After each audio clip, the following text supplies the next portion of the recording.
యుద్ధంలో మొత్తంగా Donald Trump ఓటమి దిశగా అడుగులు వేస్తున్నట్టు కనబడుతోంది. దాదాపుగా నైతికంగా ఓడిపోయినట్టుగానే ఇంటర్నేషనల్ ఎక్స్పర్ట్స్ భావిస్తున్నారు. ఇక రీజన్ ఏంటంటే డొనాల్డ్ ట్రంప్ యుద్ధాన్ని 1-2 రోజుల్లో ముగిద్దామనుకున్నాడు. గతంలో ఇఫ్ యూ రిమెంబర్ జూన్ 2025న 12 రోజుల పాటుగా యుద్ధం జరిగింది in between Israel and Iran. అప్పుడు అమెరికా కేవలం చివరి 1-2 రోజుల్లో వచ్చి నతాన్స్ అనేటువంటి న్యూక్లియర్ సైట్స్ పైన అటాక్ చేసి తన B-2 బాంబర్లకు అటాక్ చేసి న్యూక్లియర్ స్థావరాన్ని పేల్ చేశామని చెప్పి అక్కడి నుంచి వెనుదిరిగి వెళ్ళిపోయిన యుద్ధానికి ఒక బ్రేక్ పడింది. ఆ తర్వాత మళ్ళీ ఇప్పుడు యుద్ధం మొదలైంది. ఈ యుద్ధం మొదలైన తర్వాత మొదటి రోజునే ఇరాన్ పైన అమెరికా అండ్ ఇజ్రాయెల్ ఇద్దరూ కలిసి అలీ కమేని అంతమొందించారు. ఫిబ్రవరి 28న యుద్ధం స్టార్ట్ అయితే వాళ్ళు సుమారుగా జూన్ యుద్ధం 12 రోజుల పాటుగా జరిగిన యుద్ధంలోనే వాళ్ళు డిసైడ్ అయిపోయారు అలీ కమేని అంతమొందించాలి. అలీ కమేని చనిపోకపోతే తమకు ఇరాన్ పైన పట్టు దొరకదన్న రకంగా అమెరికా భావించింది. సో అక్కడ అంతర్యుద్ధం జరుగుతున్న సమయంలో కూడా అంతర్యుద్ధం అంటే ఏం జరిగింది అంతర్యుద్ధంలో?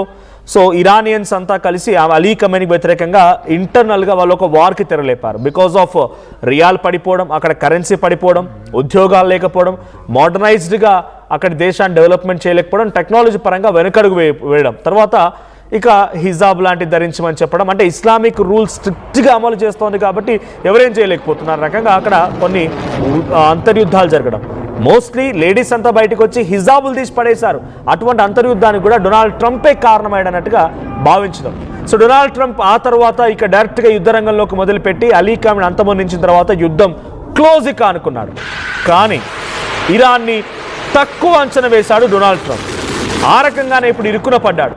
ఇజ్రాయెల్కి సపోర్టుగా డైరెక్ట్గా అమెరికా ఇరాన్పై అటాక్ చేయాల్సిన అవసరం ఉందా అంటే కేవలం ఆధిపత్య పోరు కోసం మాత్రమే.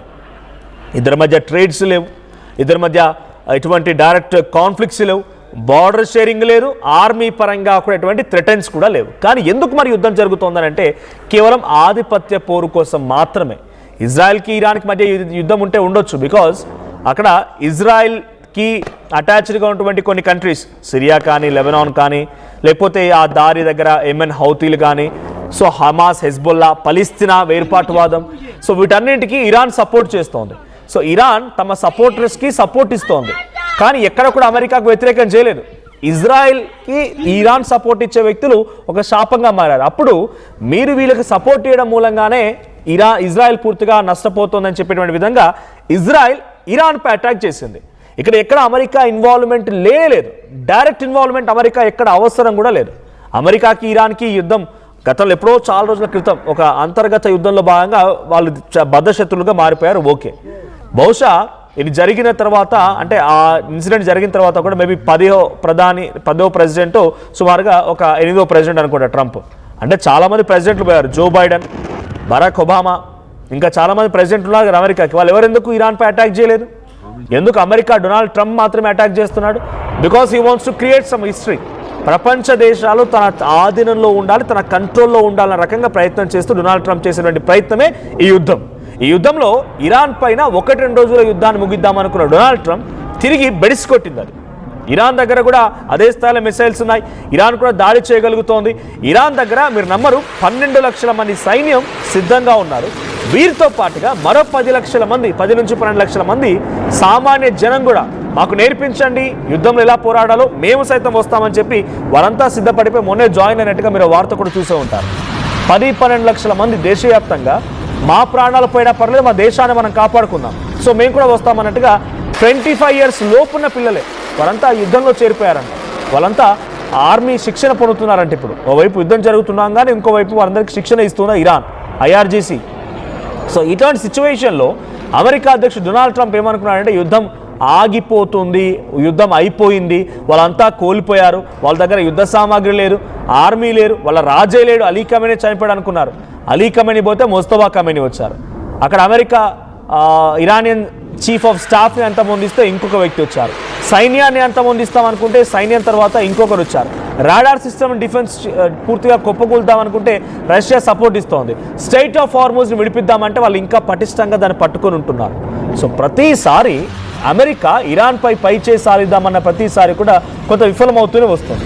రీసెంట్గా మీరు చూసే ఉంటారు, డొనాల్డ్ ట్రంప్ ఒక ట్వీట్ చేశాడు, యుద్ధం ఆగిపోయిందిగా, యుద్ధాన్ని ఆపే దిశగా అడుగులు వేస్తున్నాము, సో మీరు కనుక మాతో డీల్ కుదుర్చుకొని యుద్ధాన్ని ఆపుకోకపోతే మెనీ మోర్ టు ఫాలో, ఇంకా చాలా తీవ్రమైన పరిణామాలు ఉంటాయన్నట్టుగా డొనాల్డ్ ట్రంప్ హెచ్చరించాడు. కానీ ఆ హెచ్చరికలకి ఇరాన్ ఏమైనా ఆగిపోయిందా, తగ్గిపోయిందా? ఇంకా యుద్ధం కొనసాగిస్తూనే ఉంది.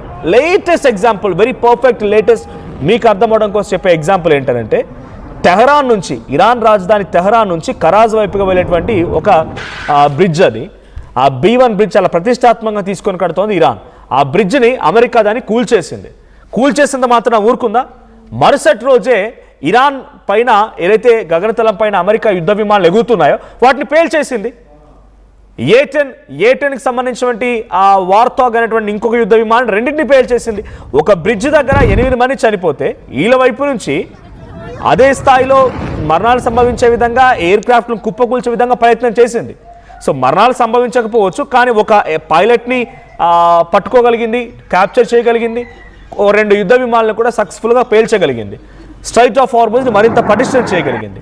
సో ఇరాన్ తమ ప్రతీకార దాడులతో అగ్రరాజ్యానికి వణుకు పుట్టిస్తోంది. ఇక్కడ ఇంకొక ట్విస్ట్ ఏంటంటే, పాకిస్తాన్ పాపిస్టి కుక్కలు, మనం డెఫినెట్గా ఈ పాకిస్తాన్ పరమ నీచుల గురించి మాట్లాడుకోవాల్సిందే. ఈ హల్వాగాడు ఏం చేశారంటే, యుద్ధాన్ని ఆపేస్తానని చెప్పి, ఓ చర్చ పెడతానని చెప్పి ఇస్లామాబాద్ వేదికగా ఓ సీజ్ ఫైర్ అండర్స్టాండింగ్ కోసమని అన్ని దేశాలను పిలిచాడు. ఈజిప్ట్ వచ్చింది, టర్కీ వచ్చింది, సౌదీ వచ్చింది, పాకిస్తాన్ వచ్చింది. మరి పోరాడుతున్న దేశాల్లో నుంచి అమెరికా రాలేదు, తను ఇరాన్ రాలేదు, ఇజ్రాయెల్ కూడా రాలేదు అక్కడికి. మరి ఎవరితో చర్చ పెడుతున్నాడు వీళ్ళు మాట్లాడుకున్నారు. ఫస్ట్ ఇదే ఆ మీటింగ్ చూడండి. ఆ మీటింగ్లో ఇషాక్దార్, తర్వాత ఈజిప్ట్ నుంచి, టర్కీ నుంచి, సౌదీ నుంచి ప్రతినిధులు వచ్చారు. వీళ్ళంతా భేటీ జరిపింది. ఈ భేటీలో ఏం జరిగింది? మనం యుద్ధాన్ని ఆపాలి అనుకున్నారు. ఏం ఆపగలిగారు? సుమారుగా 3-4 రోజుల పాటుగా చర్చ జరిగితే కేవలం అక్కడ టైంపాస్ చాయ్ బిస్కెట్, బఠానీ బిస్కెట్, ఈ చర్చ తప్ప ఏం జరగలేదు. అంతకు మించి ఒక రిజల్ట్ లేదు కదా. అట్లీస్ట్ డొనాల్డ్ ట్రంప్ని కన్విన్స్ చేయగలిగారా? ఇరాన్ మాత్రం నువ్వెంత, నీ లెక్కెంత, నీ దగ్గరకు వచ్చిన యుద్ధం ఆపుకుంటానా, పోరా విధవా అని చెప్పి పాకిస్తాన్ని తిప్పుకొట్టి, పాకిస్తాన్ కనీసం పట్టించుకోవట్లే, ఇరాన్ కనీసం పాకిస్తాన్ని పట్టించుకోవట్లే. ఇక్కడ పాకిస్తాన్ పట్టించుకోవడం పక్కన పెడితే, పాకిస్తాన్ ఈ రకంగా అమెరికాకి సపోర్టుగానే యుద్ధాన్ని ఆపాలనుకుంటుందన్న భావనలో ఇరాన్ ఉంది. సో ఇరాన్ వైపు నుంచి, ఇరాన్ ప్రతినిధుల నుంచి ఒక రిక్వెస్ట్ ఏమొచ్చిందట అంటే, Bharat is an alternate option, India ఇప్పుడు మాకున్న ఏకైక ఆప్షన్, మీరు యుద్ధాన్ని ఆపండి. మీకు అన్ని పరిణామాలు తెలుసు, మొదటి నుంచి గమనిస్తూనే ఉన్నారు. ఎవడేం చేస్తున్నాడు, ఎవడు యుద్ధం చేస్తున్నాడు, ఎవడు మిసైల్ వేస్తున్నాడు, ఎవడు ప్రాణాలని తీస్తున్నాడు, ఎవడు ఇన్ఫ్రాస్ట్రక్చర్ని దెబ్బకొడుతున్నాడు, యుద్ధంలో యుద్ధనీతిని పాటిస్తుంది ఎవడు, యుద్ధాన్ని పక్కదారి పట్టించి మాపై ఆధిపత్యం చెలాయించాలని చూస్తుంది ఎవడు, అన్నింటికి భారత్ ఒక నిలువెత్తు సాక్ష్యం. సో ఇండియా అన్ని గమనిస్తూనే ఉంది కాబట్టి ఇండియా ఇప్పుడు మధ్యవర్తిత్వం వహించాలనేది ఇరాన్ కోరుకుంటోందట. ఎస్, మేము సిద్ధంగా ఉన్నాం, సీజ్ ఫైర్ కోసం మాట్లాడదాం, కానీ వాళ్ళని మాత్రం ఊరుకునే ప్రసక్తే లేదు. ఒకవేళ సీజ్ ఫైర్కి మాట్లాడుకుందాం, మా కండిషన్స్కి యాక్సెప్ట్ చేద్దాం అనుకున్నా కూడా మేము మాత్రం ఇస్లామాబాద్కి రాము. పాకిస్తాన్ ఎటువంటి చర్చలు జరగాల్సిన అవసరం లేదు. పాకిస్తాన్ జరుపుతున్న చర్చలు అంటే అమెరికా జరుపుతున్నట్టే. పాకిస్తాన్ అనేవాడు అమెరికా పెంపుడు కుక్క అనేది ఇరాన్ కూడా అర్థమైపోయింది. నేను మీకు కొంత ఎగ్జాక్ట్ వేలో చెప్తున్నాను, బట్ డిప్లొమసీగా వాళ్ళ టాక్స్ ఇదే రకంగా ఉండవు. పాకిస్తాన్ని వేరే రకంగా విభేదిస్తాయి, ఇండియాని మీడియేట్ చేయమని చెప్పి వేరే రకంగా కోరుకుంటున్నాయి. బట్ నేను మీకు అర్థమవడం కోసం ఈ భాషను ఉపయోగిస్తున్నాను. పాకిస్తాన్ వాడు డెఫినెట్గా అటు అమెరికాకి సపోర్టివ్గానే ఉంటాడు, ఇజ్రాయెల్కి సపోర్టివ్గానే ఉంటాడు. బికాస్ హీ నీడ్స్ ఫండ్స్, వానికి డబ్బులు కావాలి, వానికి ఇన్వెస్ట్మెంట్స్ కావాలి, వానికి వెపన్స్ కావాలి. కాబట్టి ఎట్టి పరిస్థితుల్లో మేము పాకిస్తాన్ ఇస్లామాబాద్లో చర్చలు జరిపితే హాజరు కాము, రాము, యుద్ధం ఆపడానికి మేము మీ చర్చల్ని ఒప్పుకోమని చెప్పి ఇరాన్ తెగేసి చెప్తోందట. Iran has also stressed that it finds Washington's demands unacceptable, effectively closing off the current framework for negotiations. ఇక్కడ యుద్ధాన్ని ఆపడానికి ప్రయత్నిస్తున్న పాకిస్తాన్ని తిప్పికొట్టడంతో పాటుగా వాళ్ళు పెట్టే కండిషన్ ఎట్టి పరిస్థితుల్లో యాక్సెప్ట్ చేసే విధంగా లేవు. మహారాజును ఆయన డిసైడ్ చేయడానికి, మేమేం చేయాలో వాడోడు చెప్పడానికి. అంటే ముస్తఫా ఖమైనీ కూడా వద్దు, మీకు కొత్త రాజును తీసుకొస్తాను, కొత్త పరిపాలన తీసుకొస్తాను, కొత్త సుప్రీం లీడర్ ఉంటారు, కొత్తగా మీకు అన్ని పరిణామాలు జరుగుతాయంటే నువ్వెవడు మాకు చెప్పడానికి అన్నట్టుగా ఇరాన్ చెప్తోంది. It's also stressed Washington's demand unacceptable, accept చేసే విధంగా లేవని చెప్తున్నారట. The breakdown has left diplomatic efforts in limbo, prompting Turkey and Egypt to look beyond Islamabad for solutions. The two countries are now exploring alternative venues to host the talks. Pakistan రానప్పుడు ఎట్లయినా యుద్ధం ఆపాల్సిందే. అప్పుడు Turkey, Egypt and Saudi ఏం చేస్తున్నాయంటే పాకిస్తాన్ చేతో కావడం లేదు. ఇక పాకిస్తాన్ని, అటు ఇరాన్ని, ఇజ్రాయెల్ని, అమెరికాని ఒక వేదికకి తీసుకొచ్చి యుద్ధాన్ని ఆపడం కోసం పాకిస్తాన్ వాళ్ళు అవ్వడం లేదు. ఆల్టర్నేట్ ఆప్షన్స్ కోసం ఇప్పుడు ఈజిప్ట్, టర్కీ లాంటి దేశాలు కూడా చూస్తున్నాయంటే ఎవరు మధ్యవర్తిత్వం వహిస్తాయి, ఎవరు యుద్ధాన్ని ఆపడం కోసం ప్రయత్నం చేస్తారు రకంగా వాళ్ళు కూడా ఆలోచిస్తున్నారట.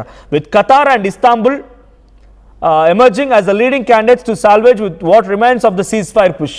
ఎవరైతే దీనికి పర్ఫెక్ట్గా నాయకత్వం వహించి యుద్ధాన్ని ఆపగలుగుతారో ఆ లీడర్షిప్ కోసం ఇటు Saudi, Egypt, Turkey and Qatar, Gulf countries అన్ని కూడా ఎక్స్పెక్ట్ చేస్తున్నాయి. సో మరి ఆల్టర్నేట్ ఆప్షన్ ఎవరు అంటే గల్ఫ్ కంట్రీస్తో సిద్ధంగా లేదు ఇరాన్ కూర్చొని మాట్లాడడానికి.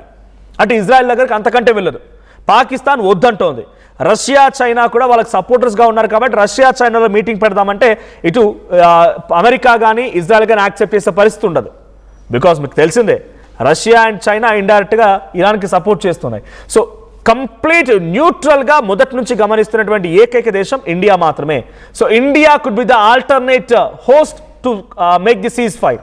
సో ఈ సీజ్ ఫైర్ అండర్స్టాండింగ్ని జరిపించాలంటే కేవలం ఇండియా మాత్రమే ఆప్షన్గా ఉందనేటువంటి భావనలో అటు గల్ఫ్ కంట్రీస్ అండ్ ఇరాన్ కూడా ఉంది.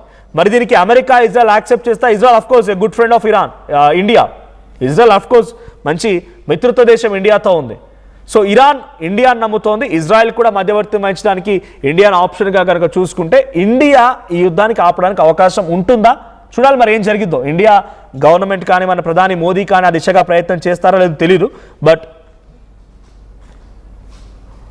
it could be a great option actually, but అది జరుగుద్దా లేదో తెలియదు. The report also mentioned that Trump spoke about a possible ceasefire with Saudi Crown Prince Mohammed bin Salman over a call. ఫోన్లో మాట్లాడారంట. ఎలాగైనా యుద్ధాన్ని ఆపాలి, మీరు మాట్లాడండి, యుద్ధాన్ని ఆపేద్దాము, బట్ మా కండిషన్స్ కూడా యాక్సెప్ట్ చేయాలంటే ఆయన ఫోన్లో సౌదీ క్రౌన్ ప్రిన్స్తో మాట్లాడుకొచ్చారంట. ఆయన ట్రూత్లో కూడా పోస్ట్ చేశారు ఏమని. So Iran's president wanted a ceasefire and said it would be only happen when a Strait of Hormuz is open. మీరు యుద్ధాన్ని ఆపమని ఇరాన్ కోరుతోంది అంటున్నారు ఆయన. ఇక్కడ డొనాల్డ్ ట్రంప్ యొక్క 2 నాలుకల ధోరణి ఎలా ఉందనంటే ఇరాన్ యుద్ధాన్ని ఆపమని